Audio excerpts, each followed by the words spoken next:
दोस्तों, good morning. कैसे हो आप सभी? आशा करता हूँ अच्छे होंगे।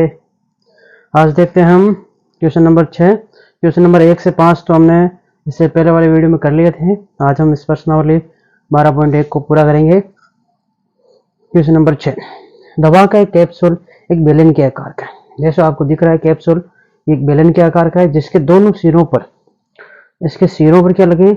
एक एक अर्धगोले रखे हुए। ये रे, एक अर्धगोला ये रहा, एक ये रहा। पूरे कैप्सूल की लंबाई हमें दे रखी है 14 mm, यानी इस कैप्सूल यहाँ से यहाँ तक लंबाई कितनी दे रखी है? 14 mm दे रखी है। और इसका व्यास दे रखा है 5 mm, यानी कैप्सूल का व्यास, यानी कैप्सूल का ये व्यास यहाँ से यहाँ तक, ये इस बेलन का व्यास भी है, इस अर्धगोले का व्यास भी है। दोनों का व्यास एक ही है, आपको दिख रहा है, क्योंकि बेलन का व्यास भी यही है यहाँ से यहाँ तक का, और इसका भी यही है। अब आप यहाँ से यहाँ तक मिलाने पर क्या होता है, अब आपको पता चल गया होगा। ये अर्धगोले का केंद्र है, केंद्र से परिधि मिलाएंगे तो ये हो जाएगी त्रिज्या। ऐसे ही इधर है, ये हो जाएगी त्रिज्या। अब आपको पता है व्यास कितना है? 5। जैसे इसमें 2 का भाग देंगे, कितना आएगा? 2.5। 2.5 mm क्या हो गई? त्रिज्या हो गई। त्रिज्या हो गई ना, तो ये 2.5 mm क्या है? त्रिज्या। यहाँ पे भी और यहाँ पे भी 2.5 mm त्रिज्या हो जाएगी। ठीक है, अब देखते हैं, हम लिख देता हूँ पहले मैं यहाँ पे। हमें क्या दे रखा है? बेलन, बेलन व अर्धगोला, दोनों की त्रिज्या क्या हो जाएगी? अर्धगोले की त्रिज्या, दोनों की त्रिज्या समान है। आपको पता है दोनों का व्यास कितना है? 5, तो त्रिज्या कितनी हो जाएगी? जैसे ही 5 के अंदर हम 2 का भाग देंगे, त्रिज्या व्यास की आधी होती है, 2.5 mm। ठीक है, अब हमें याद करनी है बेलन की ऊंचाई। अब इसमें बेलन की ऊंचाई क्या होगी? बेलन की ऊंचाई आप देख रहे होंगे, यहाँ से यहाँ तक, यदि इस बेलन को हम ऐसे खड़ा कर दें तो ये इसकी ऊंचाई होगी बेलन की। यहाँ पे लंबाई दे रखी है, लंबाई हो या ऊंचाई एक ही बात है बेलन में, ऐसे खड़ा कर देंगे तो ठीक है। तो हमें पता है यहाँ से यहाँ तक की हमें चाहिए ये लंबाई या ऊंचाई। तो आपको पता है यहाँ से यहाँ तक कितना है? 2.5, और यहाँ से यहाँ तक कितना है? 2.5। ये 2.5 ये 2.5 जोड़ के यदि 14 में से घटा दे तो हमारे पास क्या आ जाएगी? बेलन की ऊंचाई। तो हम क्या करेंगे? 14 माइनस 2.5, 2.5। ठीक है, तो इस 14 में से घटा दो 2.5 और 2.5 जोड़ने में कितना आएंगे? 5 आएंगे। ठीक है, तो 14 में से 5 गया तो 9 mm। ये हो गई हमारे पास, क्या हो गई? बेलन की ऊंचाई। अब हम याद कर लो, ये कैप्सूल, कैप्सूल आप जानते हैं, कैप्सूल देखा होगा शायद आपने, दवाई लेते हैं तो उसमें कभी कैप्सूल भी आते हैं, वही कैप्सूल है ये। अब हमें क्या याद करना है? हमें याद करना है इस कैप्सूल का संपूर्ण पृष्ठीय क्षेत्रफल। कैप्सूल का हमें संपूर्ण पृष्ठीय या पृष्ठीय क्षेत्रफल याद करना है। तो इसमें देखो क्या क्या आ रहा है, इसमें एक तो आ रहा है 2 अर्धगोला आ रहे हैं, तो 2 इंटू अर्धगोले का वक्र पृष्ठीय क्षेत्रफल। 2 से गुणा क्यों किया हमने? क्योंकि अर्धगोले कितने हैं? 2। अर्धगोले का वक्र पृष्ठीय क्षेत्रफल, फिर क्या है? प्लस बीच में बेलन है तो बेलन का वक्र हो जाएगा, बेलन का वक्र पृष्ठीय क्षेत्रफल। तो अब सूत्र लगा दीजिए, 2 इंटू अर्धगोले का क्या होता है? वक्र 2πr²। अब आपको याद हो जाना चाहिए, बेलन का वक्र होता है 2πr। ठीक है, अब इसमें देखो जो कॉमन आ रहा है, कॉमन ले लो पहले। 2πr, 2πr दोनों में कॉमन आ रहा है तो ये 2πr। ठीक है, क्या बच गया? एक तो 2 बच गया, r² में से r बाहर आ गया तो एक r बच गया, प्लस यहाँ पे h बच गया, बाकी 2πr अंदर आ गया। अब आगे कर देता हूँ मैं, 2 इंटू पाई का मान कितना है? 22/7 इंटू आर का मान कितना है? 2.5। ठीक है, फिर 2 इंटू आर का मान कितना है? 2.5 प्लस एच कितना आया था हमारे? एच आया था 9। काट लो इनको, यहाँ पे देखो पॉइंट हटाएंगे, नीचे आ जाएगा 10। 2 का भाग 10 में जाएगा 5 बार, 5 का भाग 25 में जाएगा 5 बार। तो ऊपर क्या आ रहा है? यहाँ लिख देता हूँ मैं, 22/7 इंटू ऊपर आ रहा है 5 इंटू इधर देखो, इधर कितना हो रहा है? 2.5 को 2 से गुणा करेंगे कितना हो जाएगा, 5 हो जाएगा, प्लस 9। गुणा करने आते होंगे आपको, ऐसे कर लो, 25 को 2 से गुणा कर लो, 50 होंगी, तो एक संख्या के बाद पॉइंट लग जाएगा तो वो 0 हट जाएगा वैसे। अब आगे देख लो, 22 को इसको इससे गुणा करेंगे, 5 को 22 से गुणा करेंगे 110, नीचे 7 है। अब 9 और 5 कितने होंगे, 14 होंगे। अब 2 का भाग दे दो इसमें, 7 का भाग सॉरी 2 बार जाएगा। अब 110 इंटू 2 कितने हो गए, 220 mm²। ये हमारे पास हो गया किसका, कैप्सूल का परिष्ठित क्षेत्रफल हमारे पास आ गया 220 mm²। ठीक है, अब आप इसका स्क्रीनशॉट ले लो। Next question, question number 7। कोई एक तंबू बेलन के आकार का है जिसमें क्या है, एक शंकु आरोपित है, यानी क्या है, नीचे तो बेलन है, ऊपर उसकी क्या है, शंकु है। ठीक है, यदि बेलनाकार भाग की हमें बेलन की ऊंचाई और व्यास दे रखा है 2.1 और 4, तो शंकु की तिर्यक ऊंचाई यानी एल दे रखा है 2.8। इस तंबू को बनाने में प्रयुक्त कैनवास यानी कैनवास यानी जो भी तंबू बन रहा है, साइड साइड में तंबू लगाया गया है, नीचे तंबू नहीं है। ठीक है, तो साइड साइड में तंबू लगाया, तो साइड साइड में हम क्या याद करते हैं, हम करते हैं वक्र पृष्ठ क्षेत्रफल। ठीक है, साथ ही 500 रुपये प्रति मीटर की दर से इसमें प्रयुक्त कैनवास की लागत भी याद करनी है हमें। पहले जो मैं दे रखा है वो लिख लो, बेलन के आकार का है जिस पर शंकु आरोपित है। बेलनाकार भाग की ऊंचाई यानी बेलनाकार भाग की ऊंचाई में कितनी दे रखी है, ये ऊंचाई दे रखी है में 2.1। ठीक है, और व्यास कितना दे रखा है, 4। शंकु का टोटल व्यास हमें दे रखा है 4, ये यहाँ से यहाँ तक हो गया 4। और शंकु की तिर्यक ऊंचाई यानी कि ये दे रखी है हमें 2.8, यहाँ से यहाँ तक। शंकु इसके ऊपर ही है, तो मैं लिख देता हूँ। पहले हमें दे रखा है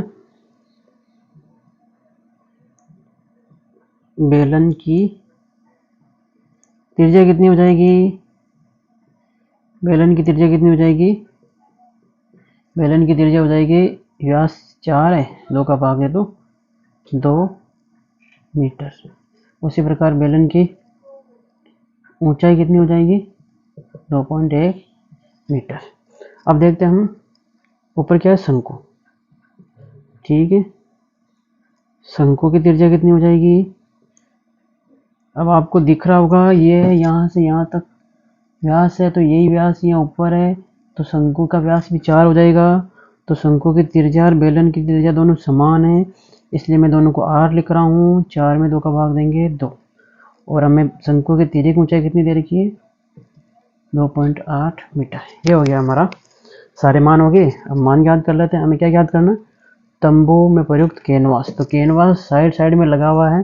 ठीक है, आपने देखे होंगे तंबू, तो मैं लिख देता हूँ कैनवास का क्षेत्रफल। अब इसमें क्या क्या आएगा, एक तो बेलन है, तो बेलन का वक्र ले लेते हैं, बेलन का वक्र पृष्ठ क्षेत्रफल। एक तो हो जाएगा बेलन का वक्र पृष्ठ क्षेत्रफल प्लस एक हो जाएगा शंकु, इसके ऊपर शंकु है तो शंकु का वक्र पृष्ठ क्षेत्रफल। ठीक है, अब बेलन का वक्र पृष्ठ क्षेत्रफल होता है 2πr(h) प्लस शंकु का वक्र होगा, शंकु का वक्र पृष्ठ क्षेत्रफल क्या होगा,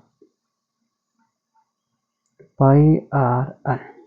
ठीक है, अब देखो इसमें जो कॉमन आ रहा है कॉमन ले लो, एक तो पाई कॉमन आ रहा है, एक r कॉमन आ रहा है, इसके अलावा कुछ नहीं आ रहा। ये 2 बच गया और h बच गया, 2h प्लस l बच गया। अब आगे मान रख दीजिए, पाई का मान कितना है 22/7 इंटू r का मान कितना है, r का मान 2 इंटू 2 इंटू h कितना है, h बेलन की ऊंचाई 2.1 है प्लस l का मान कितना है, तिर्यक ऊंचाई 2.8 है। इसके आगे कर देता हूँ मैं 22/7 इंटू 2, ये कितने हो जाएंगे, इनको इनसे गुणा करेंगे तो 21 को 2 से कर लो 42, एक संख्या के बाद पॉइंट है तो एक संख्या के बाद पॉइंट लगा, फिर 2.8। ठीक है, ये 8 है, मिटा के लिख देता हूँ, ये लो 8। ठीक है, अब देखो 22 को 2 से गुना कर लो, कितना हो गई 44/7, और इन दोनों को जोड़ेंगे तो कितना, 4 2 6 और एक 7 हो जाएगा, ये 7 हो गई, जोड़ लेना आप, 7 से 7 कट जाएगा, ये आ गया 44 मीटर स्क्वायर।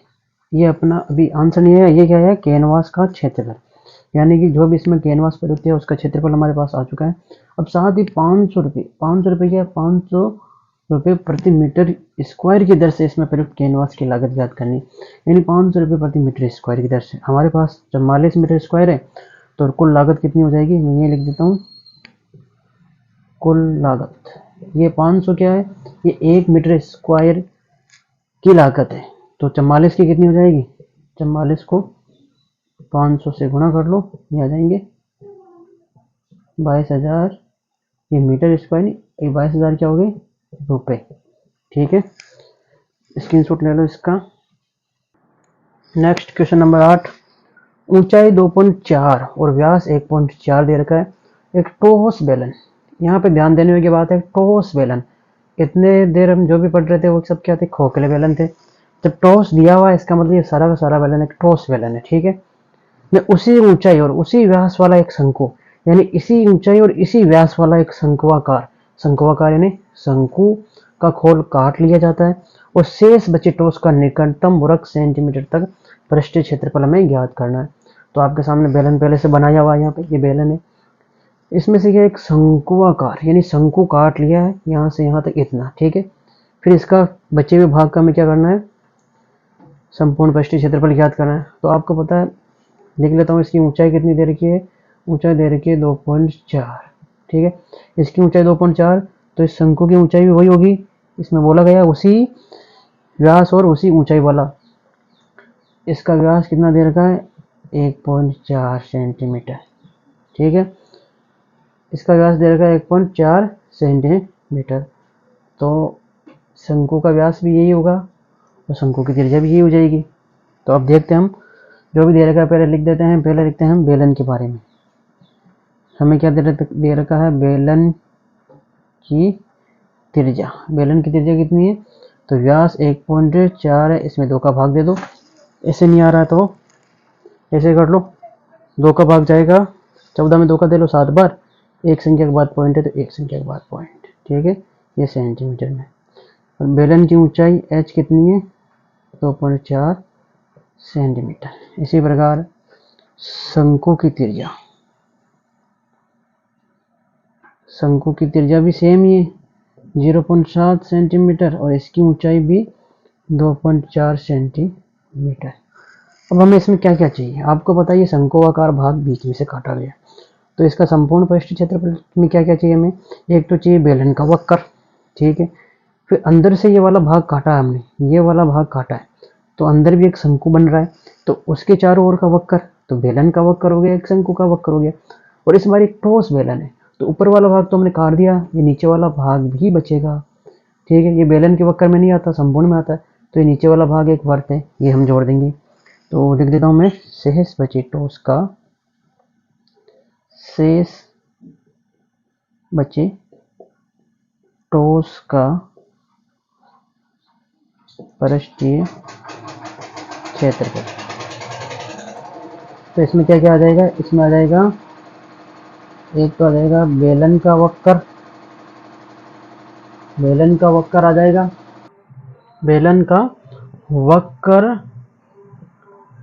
पृष्ठीय क्षेत्रफल, और इसमें क्या आएगा, एक आएगा, हमने शंकु काटा था तो एक आ जाएगा शंकु का वक्र पृष्ठीय क्षेत्रफल, ये शंकु अंदर की ओर काटा था, तो शंकु का वक्र पृष्ठीय क्षेत्रफल प्लस, अब ये नीचे एक ठोस क्या वर्त भी है, तो इसका भी आएगा वर्त का क्षेत्रफल। सभी के फॉर्मूला लिख दीजिए, बेलन का वक्र पृष्ठीय क्षेत्रफल 2πr/h, शंकु का वक्र होता है, शंकु का वक्र क्या होगा, πr/l, प्लस वर्त का क्षेत्रफल क्या होगा, πr²। अब देखिए हमारे पास सब है लेकिन ये अल नहीं है, तो ये अल हम इधर साइड में निकाल लेते हैं, यह निकाल देता हूँ मैं, ठीक है। तो हमें क्या निकालना है, तीरे की ऊंचाई निकालनी है। हमारे पास क्या है, शंकु की ऊंचाई है और शंकु की त्रिज्या भी हमारे पास है, ऊंचाई भी हमारे पास है, कितनी, 2.4। तो तीरे की ऊंचाई निकाल सकते हैं। तीरे की ऊंचाई क्या हो जाएगी, ये हो जाएगी, तीरे की ऊंचाई ये होती है लंब स्क्वायर आधार स्क्वायर। तो पहले मैं आधार का स्क्वायर कर देता हूँ, यानी 0.7 का स्क्वायर प्लस लंब का स्क्वायर यानी 2.4 का स्क्वायर। क्या क्या हो जाएगा इधर, 0.7 का स्क्वायर यानी क्या हो जाएगा, 7 का स्क्वायर 49 होता है, 49 होता है, ये दो संख्या के बाद पॉइंट लग जाएगा। 24 का स्क्वायर कितना होता है, 576। तो ये दो बार गुणा होता है तो पॉइंट दो संख्या के बाद लगता है, यानी ये ऐसे गुणा होता है 0.7 इंटू 0.7, ठीक है। तो 7 को 7 से गुणा किया 49, और एक पॉइंट ये एक संख्या के बाद, ये एक संख्या के बाद, ये तो ये दो संख्या के बाद पॉइंट ऐसे लगता है। अब इनको जोड़ लो, इनको जोड़ेंगे तो ये हो जाएंगे, ऊपर हो जाएंगे 6.25। अब इसका पॉइंट हटाएंगे नीचे 100 आ जाएंगे, ठीक है। 625 का हो जाएगा 25 वर्गमूल और 100 का वर्गमूल हो जाएगा 10। जैसे 10 का भाग देंगे इसमें आ जाएगा 2.5 सेंटीमीटर में चल रहा था, तो सब सेंटीमीटर में। अब मान रख दीजिए, अब सबके मान आ गए हमारे पास। 2 इंटू पाई का मान कितना है, सॉरी पहले इसमें जो कॉमन आ रहा है कॉमन ले लो। इतनी बड़ी कैलकुलेशन लेसन क्यों करें हम, जब आपको होता है पाई आर इसमें आ रहा है, पाई आर इसमें आ रहा है, इसमें आ रहा है, यानी पाई और आर ही कॉमन आ रहा है। इसमें बच जाएगा 2h, पाई आर कॉमन आ गया, 2 और h बच गया, प्लस यहाँ पे क्या बच गया, एल बच गया, प्लस यहाँ पे पाई आर बाहर आ गया तो एक आर बच गया, ठीक है। ये हो जाएगा 22/7 इंटू आर का मान कितना है 0.7, 2 इंटू एच का मान कितना है, एच दोनों में ही समान है 2.4, प्लस एल कितना आया था हमारे पास 2.5, प्लस आर का मान कितना है 0.7, ठीक है। अब यहाँ पे देखो ये पॉइंट हटाएंगे तो नीचे आ जाएगा 10, और ये 7 से 7 कट गया, ठीक है। ऊपर आ गया 22, नीचे आ गया 10, दो को इससे गुणा करेंगे तो ये 8.4 प्लस 2.5 प्लस 0.7, ये कितना हो जाएगा 22/10। इन सब को जोड़ेंगे तो कितना आ जाएगा, सबको जोड़ने पे आ जाएंगे हमारे पास, कितना आ जाएंगे 8, कितना हो गया टोटल 8 हो गया हमारे पास, ये हो गया टोटल 8। अब इस 8 को 22 से गुणा करेंगे कितना आएंगे 176, और नीचे 10, इसका भाग दे दो 17.6 सेंटीमीटर स्क्वायर, ठीक है। नेक्स्ट क्वेश्चन नंबर 9, लकड़ी का एक ठोस बेलन, हमें एक ठोस बेलन दे रखा है, प्रत्येक सिरे पर एक अर्धगोला खोद कर निकालते हैं। ये ठोस दे रखा है, इसके प्रत्येक सिरों पर एक अर्धगोला, ये एक अर्धगोला हमने खोद कर निकाल लिया। यदि बेलन की ऊंचाई, इस बेलन की ऊंचाई हमें कितनी दे रखी है, हमें दे रखी है 10 सेंटीमीटर, ठीक है। आधार की त्रिज्या, बेलन के आधार की त्रिज्या यानी यहाँ से दे रखी है हमें 3.5 सेंटीमीटर। तो ये बेलन की आधार की त्रिज्या ही इस अर्धगोले की त्रिज्या हो जाएगी। इस वस्तु का संपूर्ण पृष्ठीय क्षेत्रफल हमें ज्ञात करना है। तो ठीक है, सबसे पहले हम क्या करते हैं, लिख देते हैं, हमें दे रखा है बेलन की त्रिज्या। तो बेलन की त्रिज्या कितनी हो जाएगी, बेलन की त्रिज्या बराबर 3.5 सेंटीमीटर, ऊंचाई हमारे पास कितनी दे रखी है 10 सेंटीमीटर, और अर्धगोले की त्रिज्या भी यही हो जाएगी, अर्धगोला की त्रिज्या भी 3.5 हो जाएगी। अब हम इसका संपूर्ण पृष्ठीय क्षेत्रफल ज्ञात करना। तो आपको दिख रहा है एक बेलन है, इसमें से हमने क्या किया, दो अर्धगोले खोद कर निकाले। ये ध्यान रखना, ठोस बेलन, लकड़ी ठोस होती है, जैसे मान लो ये एक लकड़ी है ठोस, ठीक है। इसमें हमने क्या किया, यहाँ से ऐसे अर्धगोलाकार आकार के अर्धगोले हमने खोद के निकाले। तो जैसे इसको आप खोद के बाहर निकालोगे तो उसका भी एक वक्र पृष्ठीय क्षेत्रफल होगा। ऐसे दो है तो हम दो का वक्र पृष्ठीय क्षेत्रफल हम ज्ञात करेंगे, ठीक है। तो कैसे ज्ञात करेंगे देख लेते हैं। पहले वस्तु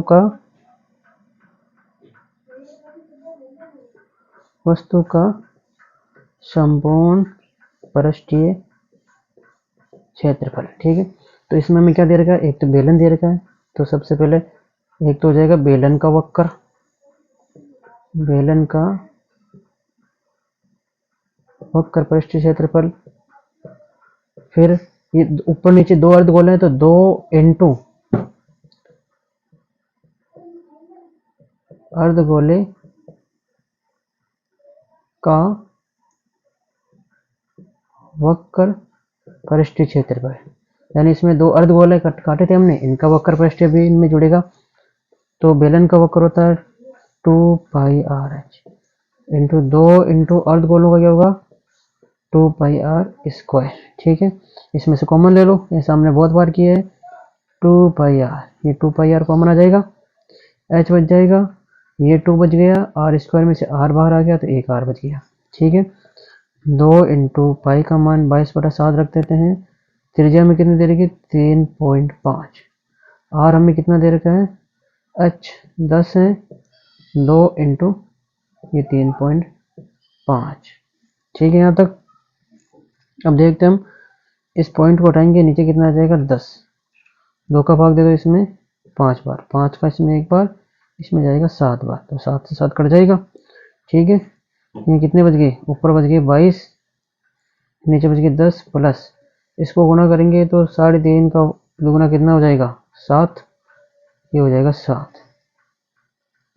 अब 22 इंटू ये हो गया 7 प्लस 17 को इससे गुणा कर लो, 22 को 17 से गुणा करेंगे आ जाएंगे 374 सेंटीमीटर स्क्वायर। ये हमारे पास आ गया वस्तु का संपूर्ण पृष्ठीय क्षेत्रफल। तो हमारे 12 पॉइंट प्रश्नावली 12.1 कंप्लीट हो चुकी है। यदि हमारा वीडियो आपको पसंद आ रहा है तो इसको लाइक शेयर और सब्सक्राइब जरूर करें। Thank you.